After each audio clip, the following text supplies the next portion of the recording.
네, 여러분 안녕하세요. 반갑습니다. 오늘 두 번째 영상입니다.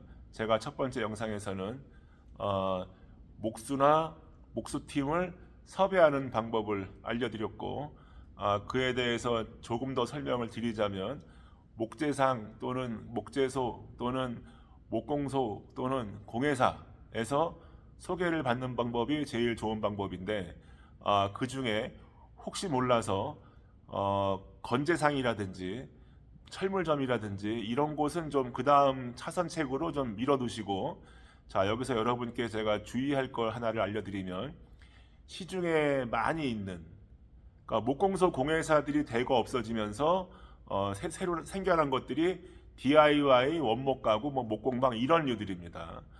그런 DIY 그 가구 공방들은 좀 그 상담에서 피하시는 게 좋습니다. 원래 인테리어나 건축 관련 전문가들 중에 DIY 목공방으로 전향한 사람들은 사실상 거의 없고요. 스스로 하고 있는 목공방 교육조차도 경력 두 달, 석 달, 6개월, 1년의 경력 미만자들이 거의 한 80%가 넘는다고 저는 보고 있기 때문에 스스로 하는 일에 대한 그 함량도 안 되는 분들이 사실 너무 많아요. 전문 용어로는 깸냥도 안 되는 사람들이 남을 가르친다고 우리가 표현하기도 하는데, 사실 겉으로 볼 땐 다운타운과 1층에 샵이 있고 들어가면은 뭐 디스플레이가 되어 있고 하드웨어가 또 눈에 띄고 뭐 페인트 마감재라든지 이런 것들도 샘플도 진열되어 있고 그러니 진열되어 있고 하니까 이 사람들이 정말 전문가고 대가인가 보다, 이렇게 오해하시면 자칫 여러분이 계획한 일을 그르칠 수가 있습니다. 저도 시중에서 공방을 수년씩 운영했던 친구들, 가끔 일손이 필요하면 불러다가 이제 일을 시키거나 현장에 데리고 나가기도 하는데, 10명 중에 9명이 걸리적거립니다. 목수하고 단 한 번도 일 안 해본 사람들이 대부분이에요. 혼자 해봤다는 거예요. 혼자 그냥. 사실은 진짜 현장에 나가서 속도감 있게 솜씨 있게 최대한 그 받는 만큼의 이상의 일을 하려면 가장 중요한 거는 일단 그 경험치하고 그렇게 일을 해야 되는 의무감 같은 게 있어요. 물론 책임감도 있죠. 근데 그런 게 전혀 이제 구성이 되어 있지 않은, 우리 직업인들의 생리를 전혀 이해 못하는 사람들이 시중에 나가서 현장에 가서 그 일손을 필요로 하는 사람들한테 도움이 되기는 사실상 어렵다, 이런 말씀을 드립니다. 그래서 오늘 첫 번째 영상에서는 그렇게 제가 말씀드렸고, 지금 그 영상에 이어서 보충 의견을 드렸고, 자, 지금 영상에서 드릴 말씀은 뭐냐? 여러분이 계획한 공사에 인테리어 업자 또는 일부 건축업자도 관련돼 있겠지만 인테리어 업자를 섭외하는 방법입니다. 인테리어 업자는 대부분 인터넷을 보거나, 그러니까 블로그나 이런 사진, SNS를 보고 내 취향을 먼저 이제 컨택을 해서 그 사람을 연락하는 경우가 많죠. 또는 이제 지역에 있는 그 업체들, 매장들을 찾는 경우가 있고, 그 다음에 지인들을 통해서 이제 소개를 받는 경우가 있어요. 그러니까 제가 옛날에 90년대부터 현장에 인테리어 할 때는 사실 영업을 하지 않았습니다. 그때는 글쎄 영업을 하는 사람들도 있었는데 저는 영업을 하지 않았어요. 섭외가 오면 이제 그 일을 하기 위해서 미팅은 갔지만 따로 영업은 하지 않았습니다. 그러면 일이 어떻게 들어왔냐? 글쎄 일을 하고 있으면 그냥 일이 들어와요. 그리고 일을 한 샵에서 소개로 나오는 경우가 거의 다였습니다. 그러니까 제가 예를 들어 카페 공사를 했다. 그리고 딴 데 가서 다른 공사를 하고 있어요. 그러면 이 오픈한 카페에서 연락이 오는 거예요. 여기 온 손님이 여기 인테리어 한 사람을 찾는다. 이렇게 해서 소개로 이제 일을 많이 했죠. 물론 지인 소개도 있었고, 하지만 우연히 광고를 통해서 뭐 일이 들어온 경우는 뭐 아예 거의 없었어요. 다 그동안 했던 일을 보고 소개가 되든가, 아니면 제가 어떤 일을 하는지 아는 지인들이 이제 그 소개를 해주는 경우가 대부분이었죠. 자, 그러면 여러분들은 어떻게 그 인테리어 업자나 건축업자를 섭외할까요? 우리 시중에 있는 그 대형 샵들, 예를 들면 그 대기업 관련된 모든 시설물들은 다 협력업체, 그러니까 계열사 안에 그 일을 하는 회사들이 다 있고요. 그 다음에 그 인테리어 회사를 계열사로 갖지 못하지만 그 밑에 있는 중견급 회사들은 나름대로 그 인테리어 회사를 하는 같이 일하는 그 업체들하고 관계를 맺어서 일하는 경우가 많습니다. 그 다음에 여러분들이 하시는 지역 업체들, 이거는 일반 샵은 없지만 어딘가에 사무실이 있고 어딘가에 그 있는 사무실에는 직원들이 설계를 하고 그 다음에 이제 영업을 하고 상담을 하고 또 이제 그 현장에 나가서 공사 진행을 감독하고 이런 걸 하는 직원들이 있는 회사들이죠. 그런 데만 해도 제법 규모가 있는 곳들이에요. 물론 이름도 있는 곳들이겠죠. 그 외에는 이제 개인업자들, 혼자 아니면 직원 한두 명 데리고 나머지는 이제 인력들 불러서 써가면서 공사하는 사람들.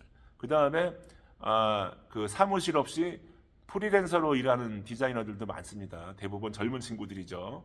사무실이라고 그래봐야 뭐 그냥 월정 그 비용이 크게 나가지 않는 그냥 개인 공간 정도, 어디 가서 앉아 있을 공간이 필요하고 누구를 만나는 정도, 만나는 공간이 필요한 정도만 되는, 기본적으로 공구라든지 이런 것만 보관할 수 있는 그런 사무실을 갖고 있는 프리랜서들도 있고, 그 다음에 지물포 같은 게 있어요. 데코레이션 가게, 샵 이런 것들.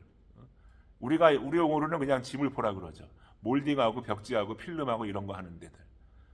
그런 급이 있고, 그 다음에 과거에 그런 샵들을 다 배제하고 어느 목수한테 일을 맡겨서 나머지 공장을 다 이렇게 진두지휘하게 만드는, 그러니까 실력 있는 목수나 또는 동네 목공소나 공회사에다 의뢰해서 공사를 진행하는 거를 과거에는 우리가 뭐라고 불렀냐?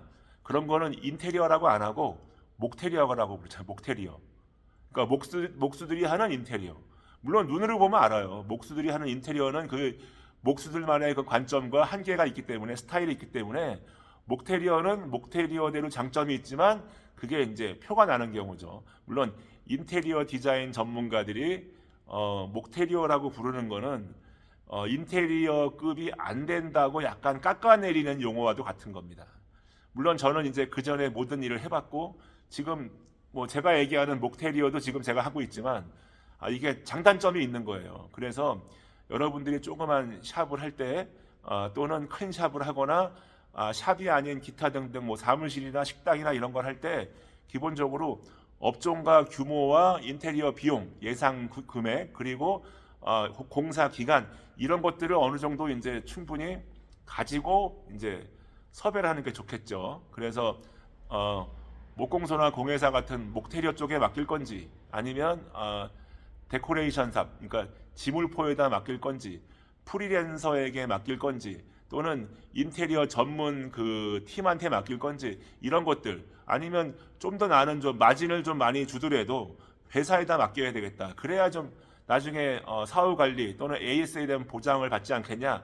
이런 이제 이렇게 고민들도 충분히 해보셔야 됩니다.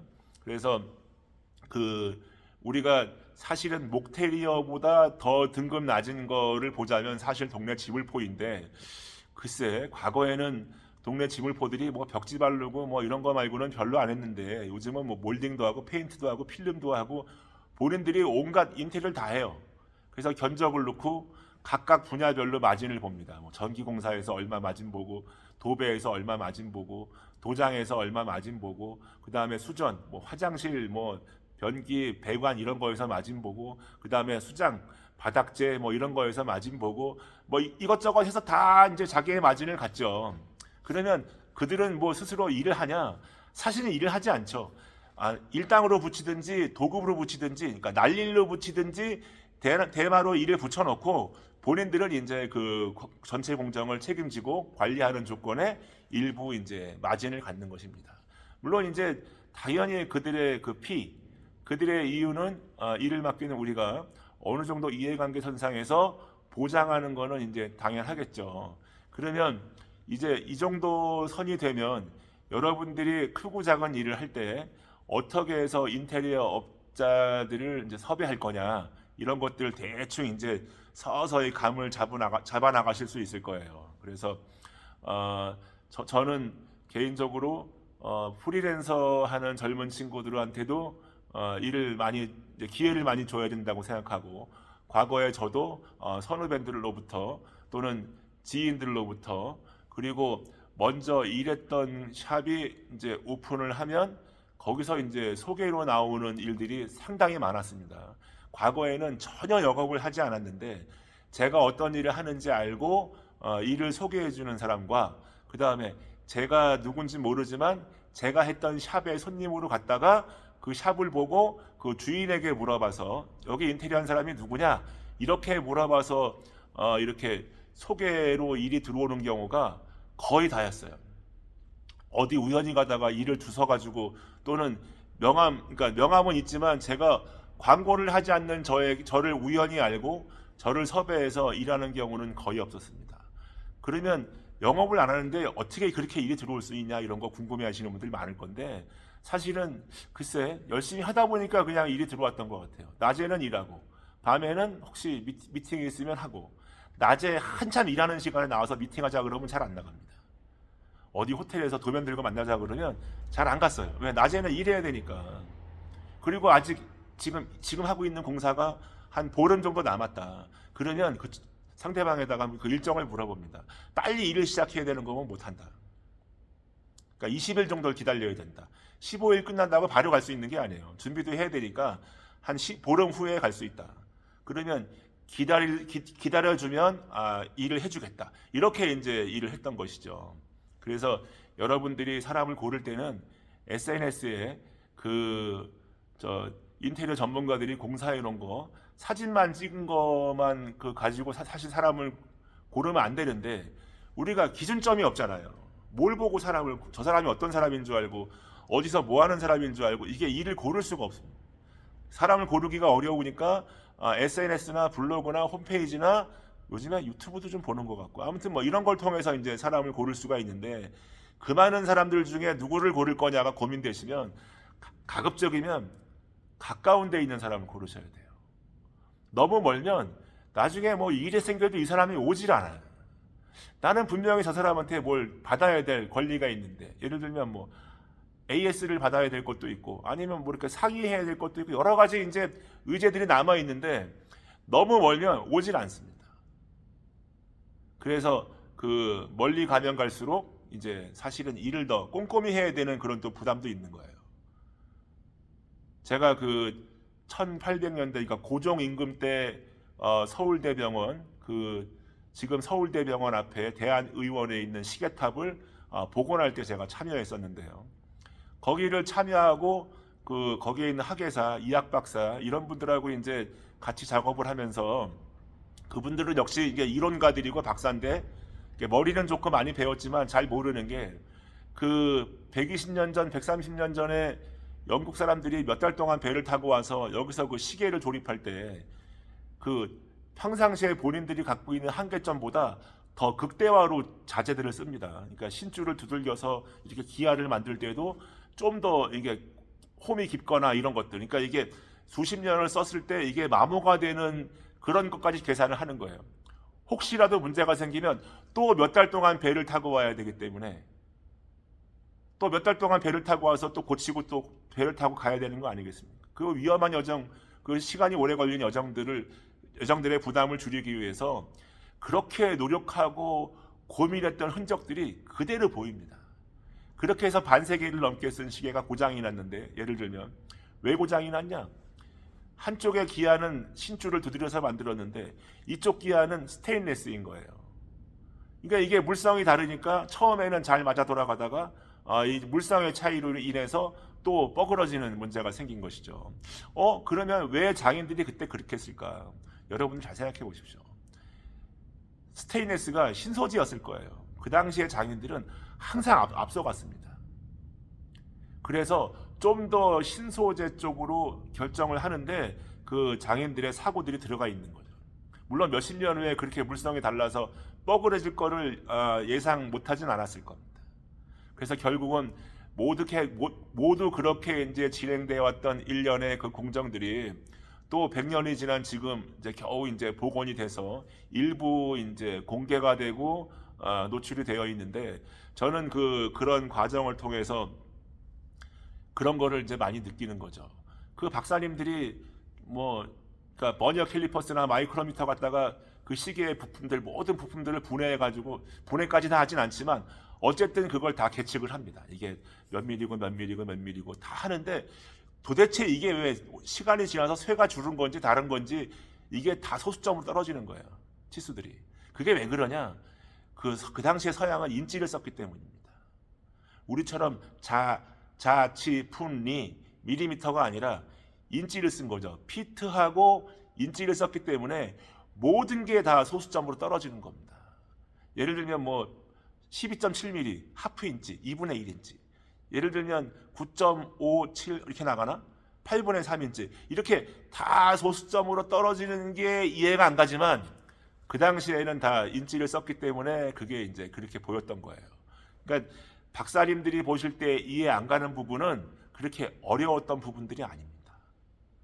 그래서 제가 계측에 참가해서 이것저것 재보니까 뭐 어렵지 않구만. 그게 다 인치였던 거지. 그리고 왜 그때 이 소재가 달라서 서로 이게 뻐그러졌냐.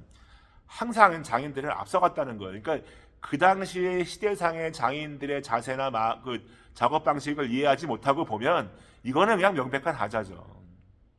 하지만 그렇게 보지 말라는 거예요. 앞서갔기 때문에 신소재를 적극적으로 도입해갖고 쓴 거지 장인들이 아니면 새로운 소재에 대한 두려움 때문에 그런 걸 시도할 수 없다는 겁니다. 그래서 그 인테리어 업자들 고를 때는 가급적이면 가까운 지역에 있는 분들 고르시고 그 다음에 목테리어에다 시킬 건지 동네 장식가게 지물포에다 맡길 건지 아니면 프리랜서들한테 맡길 건지 이런 것들을 충분히 이제 고민하셔야 돼요. 그래서 숨고에다가 최저가로 물어보지 마시고 가급적이면 그래도 시간적 여유 때문에 부담스럽지만 그래도 현장을 와서 보고 얘기를 나누고 도면을 그리고 견적을 넣겠다 이런 사람들 최대한 많이 섭외하십시오. 과거에도 그런 적이 있어요. 저한테 일을 의뢰한 분이 저도 이제 대충 이제 도면도 그리고 준비를 해서 이제 어느 호텔로 이제 만나러 갑니다. 이렇게. 근데 저는 좀 일찍 갔고 먼저 온 저도 모르는 사이에 다른 분을 또 불렀는데 그분은 좀 늦게 왔다가 나오는 사이에 그 중간에 그 회전문에서 만나는 경우도 많아요. 근데 보면은 아는 사람이죠. 선배죠. 그러면 야, 너 여기 왜 왔냐? 형은 여기 왜 왔는데?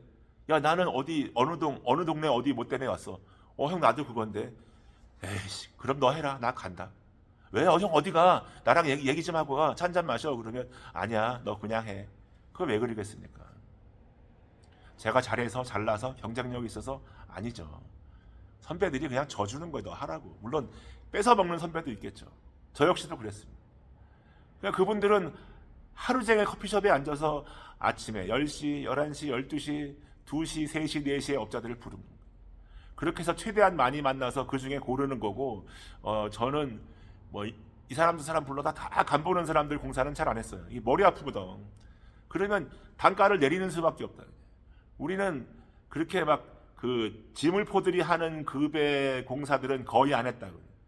공사비가 제법 코스트가 높고 감각적인 일들을 많이 했지. 동네 그 목공소에다 맡겨서 그냥 죄다 나무 무늬 먹이고 또는 지물포에다 맡겨서 죄다 벽지 바르고 이런 거 안 했다니까요. 그러니까 옛날에는 아파트 리모델링이라는 개념이 확 들어서기 전에 뭐 지인들이 아파트 뭐 50평대, 60평대 이런 거 공사해달라고 의뢰하면 안 했어요. 그런 건 그냥 지물포에다 맡기라고 그러고 안 했다고. 왜? 아파트는 천정이 낮아서 우리가 아무리 잘해도 표가 안 나. 다 벽지예요. 근데 우리는 옛날에 그 페인트 위주로 마감을 많이 했기 때문에 이게 아파트는 잘해도 표가 안 나니까 그거는 그냥 지물포의 영역으로 놔두고 우리는 이제 상가 쪽으로 일을 많이 했던 겁니다. 근데 요즘은 보니까 아파트가 리모델링 안 하는 아파트는 없으니까 치고 빠지기 좋죠. 그러니까 훌륭한 디자이너들, 감각적인 일을 하는 사람들은 가급적이면 아파트 일을 잘 안 하려고 그래요. 뭐 벽지나 바르고 전체 공정 다 해봐야 페인트도 없어. 그냥 다 냉난방기나 바꾸고 수전이나 바꾸고 바닥이나 깔고 벽지 바꾸고 문짝들도 그냥 필름 붙이는 걸로 땡치는 인테리어를 잘 안 하려고 그러죠. 그래서 그 인테리어 전문가들도 이렇게 나뉘는 거예요. 회사 생활을 오래 한 사람들, 대기업 위주로 예를 들면 뭐 호텔, 은행, 오피스텔, 증권회사 이런 이런 대형 현장, 백화점 이런 현장들을 많이 해본 사람들은 아기자기한 거에 좀 약하고, 카페나 이런 감각적인 걸 많이 해본 분들은 디자인 감각은 좋은데 그분들은 저 주택 리모델링 이런 건 잘 안 하고. 글쎄 요즘에는 다들 일감을 가릴 정도로 이렇게 풍족하지 않기 때문에 아마 그런 영역이 상당 부분 좀 무너졌다고 보고, 그리고 아파트나 주택 리모델링이 상가 못지않게 시장이 커졌기 때문에 상당 부분 많은 생태계가 바뀌었을 거라고 저는 봐요. 근데 인테리어 디자이너들도 각자의 추구하는 바가 있고 스타일이 있다. 그래서 여러분이 하고 싶은 업종 규모, 뭐 금액, 공정 이런 것들 다 고려해서 그거에 맞는 사람들을 고르시고, 가급적이면 이제 좀 책임감 있게 남아서 끝까지 하고 공사가 끝난 다음에도 수시로 올 수 있는 사람들을 부르시는 게 좋습니다. 이게 법적인 하자, 이거 어차피 다 뭐 그렇게 뭐 방법이 없어요. 대부분 다 민사고. 그리고 또 인테리어 업자들도 보면은, 건축업자들도 보면은 자기 자신을 고용한 클라이언트한테 공사 비용을 못 받아가지고 또 소송하고 이런 경우도 많은데, 제가 언젠가 이 얘기는 한번 하려고 그랬는데, 저는 임금을 못 받거나 이랬던 사례가 거의 없습니다. 공사를 했는데 공사 비용을 떼먹히고 이런 경우가 거의 없었어요. 운이 좋았나? 운이 좋았던 것 같습니다. 거의 없었는데 대부분 이제 그런 얘기들 많이 하죠. 또 거래처고 아는 처지에 돈을 못 받았는데 달라고 쫓아갈 수가 없어서 포기한 사람들도 많아요. 또 얼마 안 되는데 그거 갖고 또 소송해서 또 이렇게 뭐 치고받고 하는 사람들도 많고. 근데 저는 지금까지 소송을 당한 적도 없고, 소송을 해본 적도 없고, 누구를 쫓아가 본 적도 없고, 누가 쫓아와 본 적도 없는 좀 특이한 케이스죠. 예, 그렇습니다. 그래서 인테리어 업자들을 고르실 때는 가급적이면 제가 쭉 말씀드린 거 제가 따로 집약 안 해드려도 여러분들이 한번 집약 한번 해보세요. 그래서 일단 가까이 살고 내가 하고자 하는 추구하는 바와 어떤 라인이 맞는 사람, 라인이 맞는 사람을 골라서 이제 잘 계약하고 그거를 잘 이끌어서 나중에 서로가 인연이 돼야 돼. 인연이. 아무리 실력 좋은 사람도 어디 보내놨더니 현장에 나타나지도 않고 내일은 딴 데가 있다가, 내가 물어봤어. 너 요즘 뭐 하냐고. 정신이 나간 거 딴데. 뭔 일이 있는 거야 개인적으로. 그냥 막 정신이 팔려갖고 어디 막 다니고, 어떤 놈은 노름으로 가고, 어떤 놈은 술로 가고, 어떤 놈은 하도 안 보여서 물어보니까 경마장에 가 있네. 어떤 놈은 정성 카지노로 가 있고. 절대 그런 냄새 나는 놈들은 절대 쓰면 안 돼요. 자신의 사생활에 대해서 절제력이 없는 사람들은 현장에 나가서 결국은 일을 만들고 사고를 칩니다. 공사 안 하고 돈 쓰면 제일 위험한 사람들이 누구예요? 멀쩡하게 보였는데 먹튀하는 사람들. 그러면 일 맡긴 사람은 얼마나 마음고생합니까? 공사는 하지도 않고 일은 벌려놓고 공사는 안 해. 그리고 그냥 시간만 끌어. 그리고 결국은 마무리가 안 돼요. 왜 안 해주냐고 이거 싸워도 이거 어떻게 법적으로도 이게 시간이 많이 걸리고 되는지 안 되는지 나 잘 모르겠네. 서로가 잘해야 돼. 서로가 인연이 돼야 되고. 그래서 제가 사람 소개를 잘 안 하는 거예요. 내가 믿을 수 있어도 제가 지금 그동안은 믿을 수 있었는데 요즘에 어디 정신 팔려 있는지 잘 모르겠으니까. 저 여자애가 남자에 미쳐 있는지 저놈이 여자에 미쳐 있는지 이거를 알 수가 없는 거예요. 그래서 서로가 이렇게 좀 잘 맞는, 어떻게 보면 균등한 게 좋다. 너무 마진을 많이 주면 딴 생각을 할 수 있고, 마진이 너무 박하면 그러면 얘들이 일을 똑바로 안 해요. 그래서 줄 거 주고 받을 거 받고 서로 그렇게 인연을 맺어서 마무리가 잘 되는 게 가장 중요합니다. 그래서 인테리어나 건축업자 하시는 분들, 제가 당부드리면 무분별하게 세금도 안 내는 외국인들 써갖고 우리 같은 사람들, 저 같은 사람한테 매국노 소리 듣지 마시고 절제해서 일하시기 바라고, 또 이렇게 인테리어나 건축업자들 믿고 일 맡기는 분들도 사실 불안하겠지만 잘 찾아보세요. 잘 좋은 사람 만나서 좋은 결과, 좋은 마무리가 되기를 개인적으로 바랍니다. 이게 아무리 내가 좋은 업자를 불러도 데리고 오는 사람들이 전부 다 외국인이면 이게 공사 똑바로 안 돼요. 그런 것도 반드시 확인 받으셔야 됩니다. 그냥 물어보면 다야 다. 그래서 제가 그 후배들이 선생님은 누구나 다 갖고 있을 거예요. 후배들이 선생님은 노가다판에서 어느 분야 사람이 제일 싫어요? 이렇게 물어보면 내가 솔직하게 얘기할게요. 이걸 몇십 년 동안 갖고 있던 거야. 첫째, 타일공이야. 둘째, 돌쟁이고. 셋째, 도배공이에요. 이게 돌고 돌아. 응?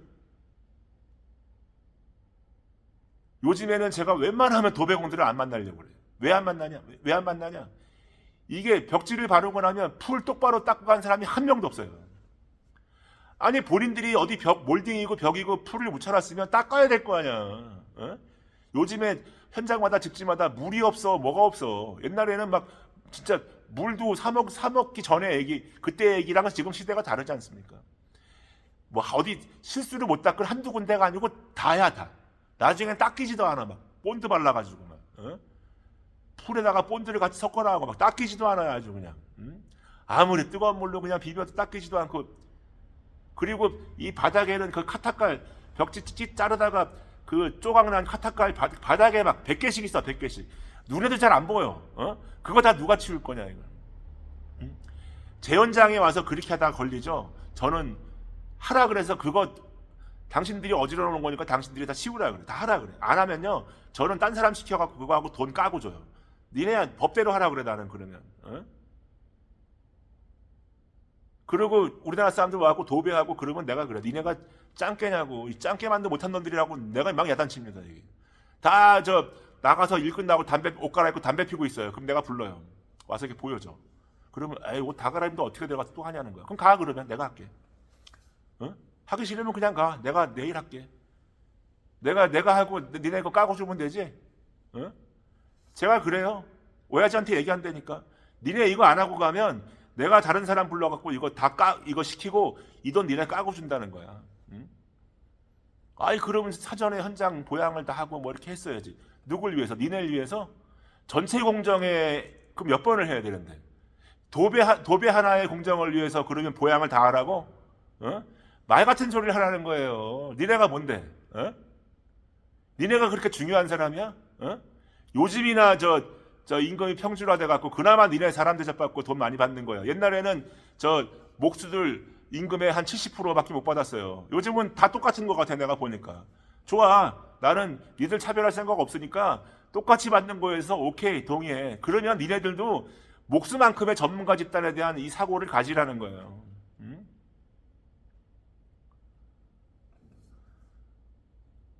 지네 그냥 관성대로 지네 멋대로 일해. 어제 청소 다 해놓으면 오늘 또 배려놓고 오늘 청소 다음 내일 또 배려놓고 누구 보고 치우라고.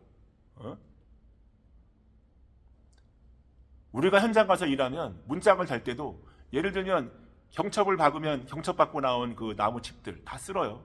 그리고 나사모 빻는다고 그 조그맣게 몇 개 들어있는 나사모 봉지를 찢으면 그거 꺼내 갖고 쓰고 그거 다 쓰레기 봉투에 담아 갖고 다닌다고. 물론 우리 같은 사람들은 좀 특이한 케이스예요. 우리는 누가 시키지 않아서 그런 걸 하는 사람들이고 걔들은 시켜도 안 하는 사람들이고 그 차이가 큰 거예요. 그러니까 여러분들이 아무리 좋은 사람 만나서 비싼 돈 주고 공사를 해도 일하는 사람들은 전부 짱끼 외국인들이에요. 그런 문제가 있는 거예요. 그러니까 지방에 있는 2, 3억대 아파트나 강남에 있는 뭐 4, 50억 아파트가 왜 하자의 유형이 똑같냐? 아파트 값은 10배, 20배 값인데 왜 하자의 유형이 같냐 이거예요. 일하는 사람이 같으니까.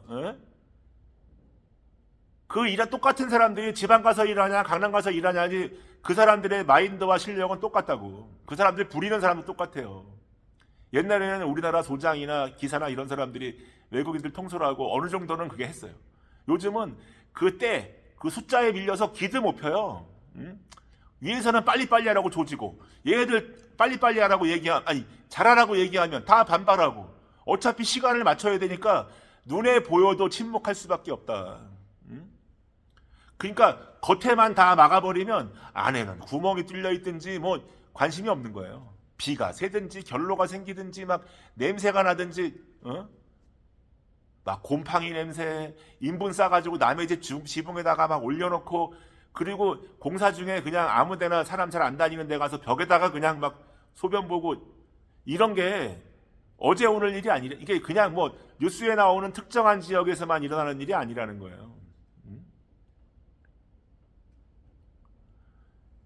이거는 사실 우리끼리 하는 얘기지만 저는 장거리를 이동할 때 물론 중간에 휴게소도 있고 그렇습니다만 그 필요하면 이동용 화장실을 갖고 다닙니다.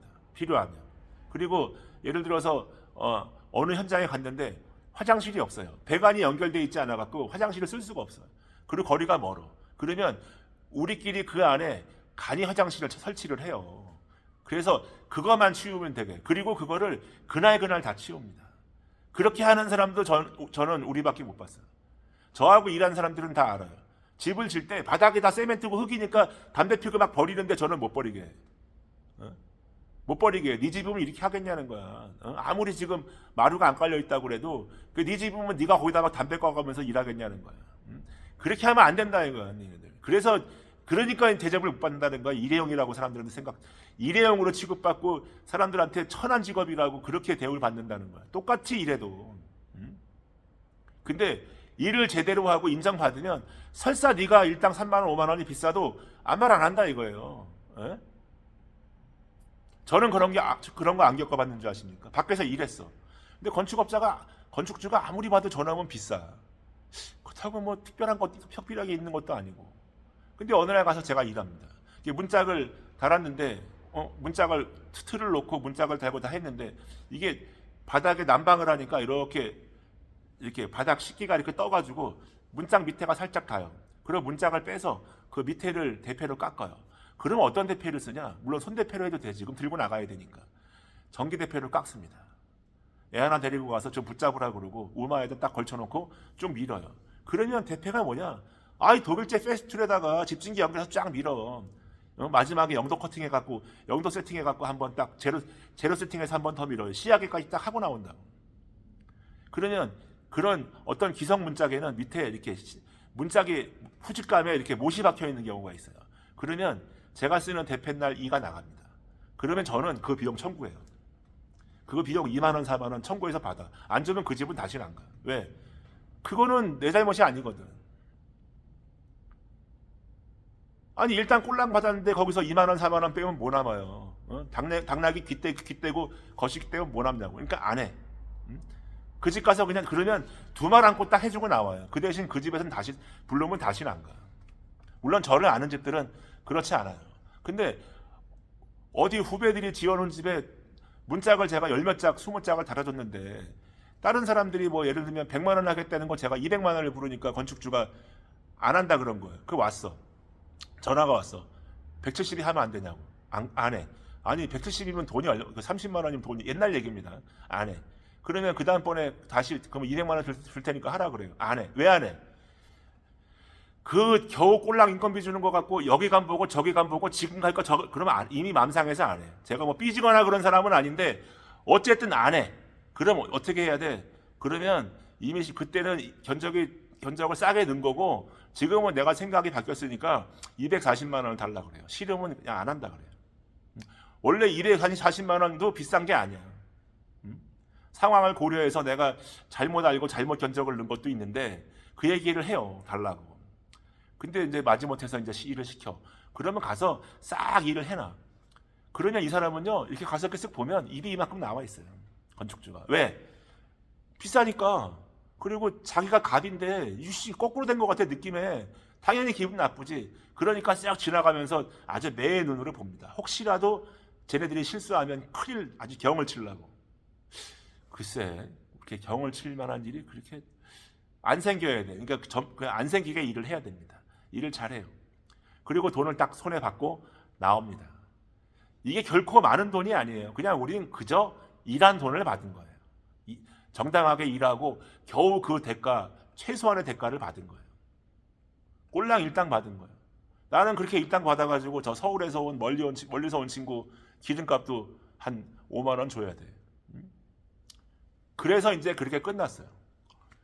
근데 그 집에 어느 날 친구가 놀러 온 거예요. 그 건축주의 집에, 완성된 집에 친구가 놀러 왔다가 우리가 일한 걸 보고 야 이거 너 누구한테 맡겼냐 이거. 기가 막히게 됐다 이거. 응?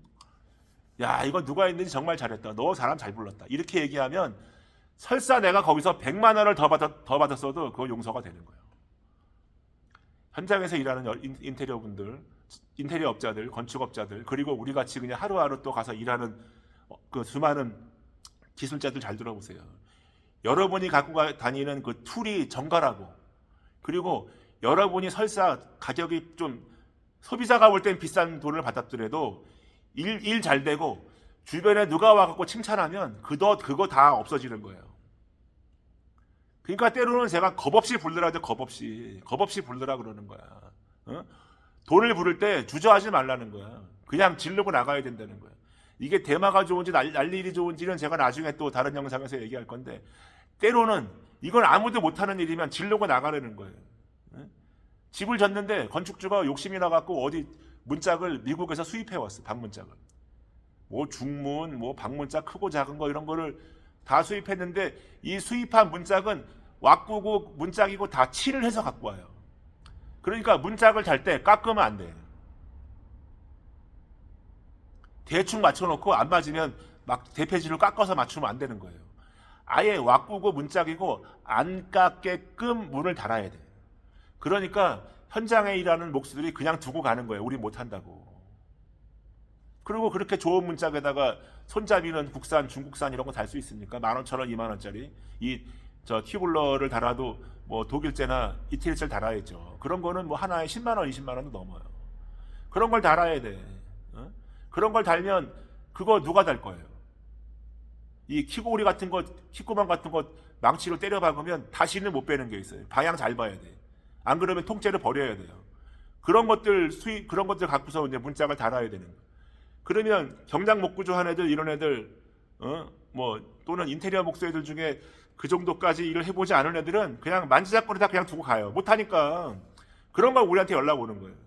우리가 가서 하는 거지. 우리가 가서 하면은 시간은 좀 많이 걸려도 삑살이 안 나. 그런 문짝 경첩자리 파고 경첩 달고 문 저 호소 다 내가지고 저 구멍 다 뚫어갖고 끌질해가지고 그 문 다는 거, 보통 우리가 인테리어 업자, 건축업자들은 아실 겁니다. 옛날에는 A급 목수들이 하루에 7, 8개 했어요. 요즘엔 7, 8개 하는 사람들이 없어요. 3개만 해도 아주 잘했어요 할 수 있는 거야. 근데 3개나 많아 1개도 못 다는 사람이 허다해요. 옆에서 보여줘, 보라고. 와서 한번 보고도 할 수 있으면 하라 그래. 못해. 왜냐하면 무서워서 소리를 못 대요. 왜? 삑살이라면 이거 다 책임져야 되거든. 그래서 못하는 거예요. 그러니까 저도 현장에 가서 봐요. 문 개구가 몇 개고, 문짝이 지금 몇 개고, 왁구하고 지금 이 공간은 개구부는 맞는지. 어디는 이게 목수들이 일을 잘못해놔갖고 간해가 나갖고 안 맞는 것도 있지만 애초부터 사이즈가 안 맞는 게 있어요. 왁구보다 위로 한 20mm, 좌우로 한 20mm 예를 들면 커야 되는데, 못해도 한 15mm 정도 여유가 있어야 되는데 없어. 그러면 그걸 뭐 어떻게 달아요? 그거를 레벨도 못 보지. 문선을 못 맞춰. 그러면 좌우로 15, 15, 위로 20, 뭐 좌우로 20, 20, 위로 25 또는 15, 15, 15, 이게 여유가 있어야 된다 이거야. 없어. 그리고 바닥재가 요즘엔 두꺼운 마루들이 많아갖고 높이 깎이니까 밑에도 잘라야 돼. 이거 누가 할 거냐 이거, 그거를 제대로 할 수 있는 사람이 없다니까 이거를. 그러니까 제가 제가 못 본 사람들, 모르는 사람들 안 데리고 다니는 거예요. 그런 일은 아예 데리고 다닐 수가 없어 애들을. 안 해본 놈들 데리고 가봐야 사고나 치지 필요 없는 거예요. 그러니까 그렇게 칠이 다 완성돼갖고 들어오는 문짝들, 원목문은요 무게도 어마어마하죠. 가정집 막 2층 3층까지 들고 올라가려고 그러면 제가 젊을 때나고 혼자 들었지, 들 수는 있어 지금도. 멀긴 못 가 그 대신. 그러니까 둘이 드는 거야. 혼자 들고 가면 찍어도 둘이 들고 가면 다른 벽을 찍지는 않아요.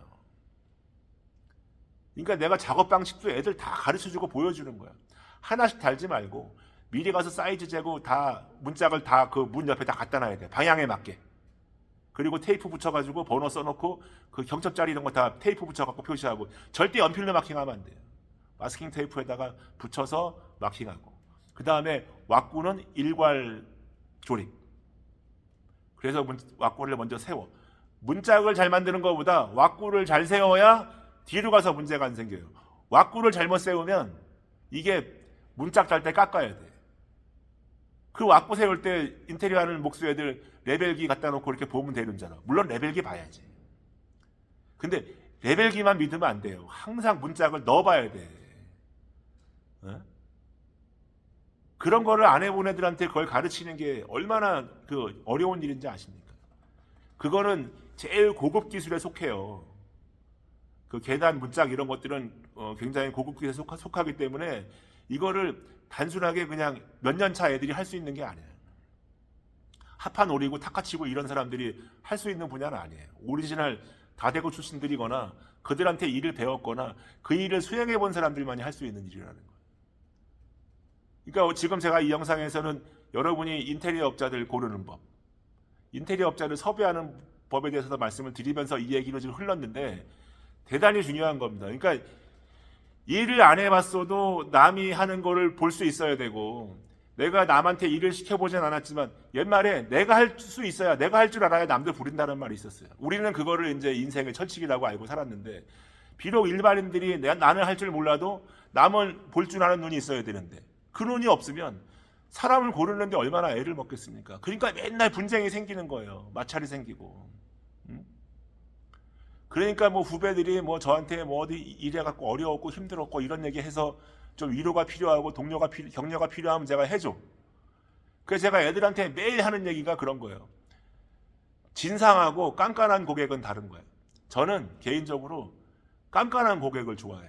왜? 그런 사람들은 자기의 그 사전에 어떻게 해야 되는 선이 분명해요. 겪어보면 금방 알아. 그리고 이런 사람들은 까다로운 척은 해도 일을 잘하면 탈이 없어요. 근데 진상들은 잘해도 탈이고 못해도 탈이고 대화도 안 돼. 그냥 막 진짜를 그냥 그야말로 진상을 부리는 거예요. 뭐 그냥 생트집을 잡는 거죠. 물론 저는 운이 좋아서 살면서 그런 사람들은 그닥 많이 만나보지 못했어요. 다만 그런 사람들의 스타일을 아는 거지. 그래서 사실은 좀 깐깐해 보이는 사람들을 일하는 게 훨씬 낫다. 그런 말씀을 드리고, 여러분도 부디 업자들 섭외할 때, 업체들 섭외할 때는 깐깐하게 하시고 깐깐하게 일 시키시고, 그렇게 해서 문제가 없으면 서로 좋은 관계를 매듭짐으로 해서 그 나중의 관계도 계속 이제 좋게 이어가기를 하는 마음에 오늘 이 영상을 찍었습니다. 자, 오늘 두 번째 영상 여기서 마치고, 어쩌면 오늘 제가 한 가지 질문을 더 받은 게 있어서 오늘 하루에 영상 한 개를 더 찍을지도 모르겠어요. 그래서 혹시라도 영상 찍으면 바로바로 이거는 편집 없습니다, 여러분. 편집 없이 그냥 폰 켜서 롱테이크로 그냥 쭉 찍는 거예요. 그냥 뭐 중간에 자르고 뭐 이런 거 없어. 내가 보니까 그게 그 중간에 편집 기술, 저는 편집도 할 줄 모르고 편집 기술도 없고, 전에 누가 도와줘갖고 좀 해봤는데 이거 시간이 너무 많이 걸려서 그냥 롱테이크로 하는 걸로 이렇게 하겠습니다. 자, 이제는 여러분 오늘 하루도 마저 좋은 하루들 보내시고, 이제 제 얘기 잘 이렇게 각자 추스려서 잘 정립하시면 되겠습니다. 자, 좋은 하루들 보내십시오. 감사드립니다.